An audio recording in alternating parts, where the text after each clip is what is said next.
ito ay rated SPG. Striktong patnubay at gabay ng magulang ang kailangan. Sa kaganapan sa mansyon ng mga kabalyero ay napakaraming sikreto ang mabubunyag. Ang nabunyag pa lang ay ang kabalyero ang nagpapatay kay Bubbles. Pero sa magaganap na bakbakan sa pagitan nila Tanggol at ng mga Montenegro ay darating si Marcelo para tulungan sila Tanggol. Ang pakay ni Marcelo ay mapatay si Senyor Facundo. Pero hindi ito magiging madali dahil mag-uunahan si Ramon at Olga na patayin si Marcelo. Kaya sasabihin ni Marcelo kay Olga na si Facundo at Bettina ang kanyang pakay dahil sila ang nagpapatay kay Bubbles. Kaya mapupunta sa mga kabalyero ang galit ni Olga. Uunahin niyang tapusin si Bettina.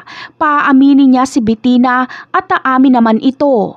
Ayon kay Bettina ay pinapatay niya si Samantha dahil ito ang nagpapatay kay Pablo. Sa katunayan ay si Jesus umano ang inutusan niyang pumatay kay Samantha.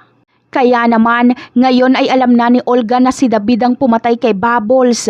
Pero hindi niya pwedeng patayin si David dahil malilintikan naman siya kay Ramon. Habang si Ramon naman ay nakapokus lang kay Marcelo. Gustong gusto niya itong maitumba para maipaghiganti ang kanyang papa. Si Marcelo kasi ang bumaril kay Don Julio. Samantala, isang sikreto pa ang mabubunyag dahil tatawagin ni Marcelo si Tanggol at maririnig ito ni Ramon.